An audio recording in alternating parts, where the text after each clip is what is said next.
I was asked that very same question by a former dean of the medical school in Columbia. And the one-word response to him was catastrophic. This is going to be catastrophic. I mean, what if they don't have family members to help with it? Now, if the online people, what if they don't have family members, right? What's going to happen? Because nursing homes are not non-for-profit, and if you can't pay, it's not their job to care for you.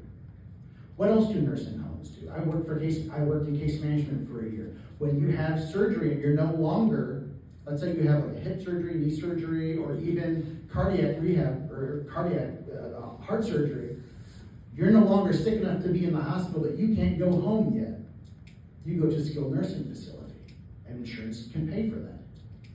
If insurance is not going to be paying for that, it's out of pocket. It's a lot of money. And if you can't go there, what happens then? I told people, I said, well, grandma's going to be coming home tonight. What's her name said we all die. Yeah. Yeah, Joanne. Yeah, right, yeah. We all die. Great. Thanks for that. I wasn't aware. So, no, it's going to be absolutely catastrophic. So we'll have full nursing homes with people that, and people who need rehab for just a short time are not going to be able to get in. We already know, and we just had a report from a month and a half ago, that we already have people with psychiatric illnesses in our nursing homes inappropriately. We already have that. So there's no shortage of problems here in this state. And I want to remind everybody in this room who's been driving the bus the last 12 years, it ain't been us. Let's be clear about who got us here.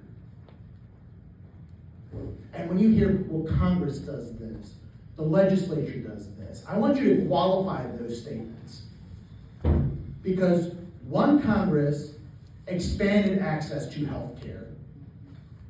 Another Congress had a beer bust in the back because they were trying to take it away. It was only John McCain's thumb that saved the Affordable Care Act. That's the only one.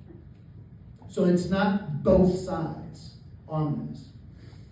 Let's be clear about how we got here and telling those stories. So don't let people get away with sloppy journalism of, oh, it's the politicians. When I introduce myself to people, I tell people I'm a nurse first because it's a high integrity profession. And then they find out I'm a politician. And that's okay. But I want them to know how I got here. I got here because I gave a damn about people. Because I don't turn my back on people that get sick or hurt. Because I put on my gloves and I put on my scrubs, and I don't care if it's a pandemic in the hospital. I'm going there and I'm caring for people. That's what I did, and that's why I got here. And everybody has their own kind of story, but that's who I am. I hate all the I statements that I'm doing right now. But there's other people that are in the legislature who are interested in making sure they expand their customer base. That ain't me. I want fewer customers. I want fewer people getting sick and hurt. That's what I want. So let's be clear about how we got here and who your friends and neighbors, unfortunately, have sent to represent them. And when your friends and neighbors' life gets worse, because it has, because your life is getting worse too, who drove the bus to this place? Who are the people who are digging the holes?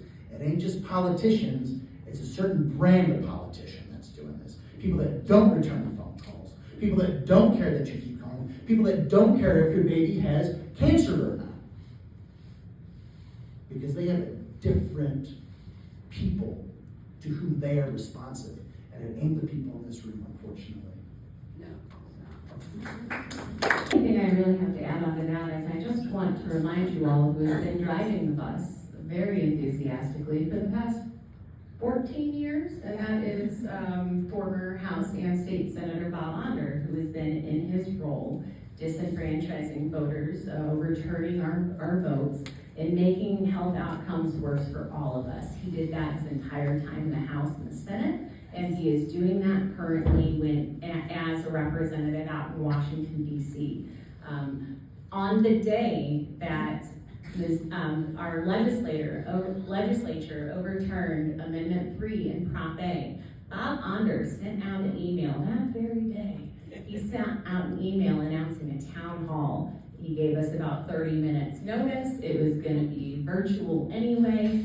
It happened during the hubbub of that last vote, and it was specifically designed to rub salt in the wound that his trademark pieces of legislation, making sure that Missouri becomes a right-to-work state, and that we are restricting health care for the people who need abortion care in the state. He made sure that he held a town hall just to let y'all know that he passed that. He's gonna have a virtual town hall. He knows all of you guys have been calling and asking for an in-person, but he chose to rub it in your faces that not only was he not going to show, but he was going to celebrate when your will was overturned. And I need you to remember that when we go into 2026 and he's up for re-election. We have a chance to send a very decisive message that we will not accept these extreme candidates anymore, that we want folks who will represent the workers in our state, who will represent our doctors and our healthcare system and our teachers,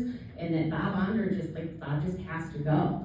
He is not a choice that grows wealth here among people who live in the state, and he will deliberately overturn your will every time.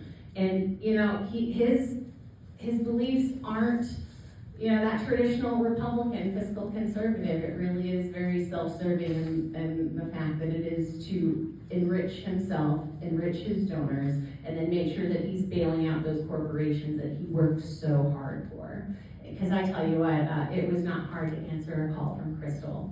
And I have to say, it was wonderful. I took my 4-year-old, or I took my kids out to a park to meet her and her little one, and she did not judge me when Randy got down on all fours and slurped out of a puddle.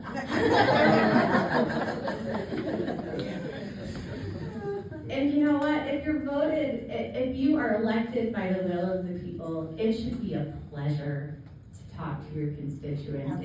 It is a joy to sit here and to talk to all of you and to hear the issues that matter to you.